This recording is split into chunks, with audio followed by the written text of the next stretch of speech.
వాళ్ళకందరికి కూడా కాంట్రాక్ట్ ఉద్యోగం 6 మందికి 6 ఉద్యోగాలు ఇచ్చేట్టుగా ఇక్కడ కానీ తమిళనాడులో కానీ ఆ ఎంప్లాయ్మెంట్ కూడా ఇస్తారు. ఈ 2 కూడా వాళ్ళు మన పీకేడీ చేస్తారు.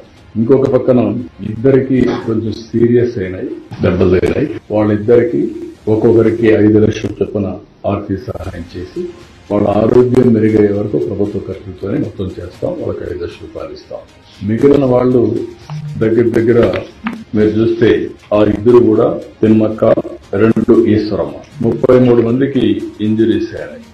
ఆ 33 మందికి ఒక్కొక్కరు 2 లక్షల రూపాయల చొప్పున ఆర్థిక సహాయం చేసి వాళ్ళు వచ్చింది వైకుంఠ ఏకాదశి రోజున దేవుని దర్శనం చేసుకోవాలనుకుంటున్నారు. వాళ్ళ సంకల్పం చూస్తే ఈ రోజు కూడా నడవలేని పరిస్థితుల్లో కొంతమంది బాగా దెబ్బలు తగిలి కొంచెం ఇబ్బందుల్లో ఉన్నా ఎట్టి పరిస్థితుల్లో రేపు మేము దర్శనం చేసుకోవాలి అనే సంకల్పం ఉంది. వాళ్ళ సంకల్పాన్ని నెరవేర్చడం కోసం ఆ 33 మందిని ఈ ఇద్దరిని దర్శనానికి ఏర్పాటు చేస్తున్నాం.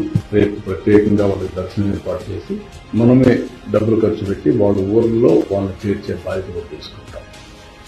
అంతలోపల ఇవన్నీ కూడా ఫార్మాలిటీస్ అన్ని కంప్లీట్ చేస్తాం.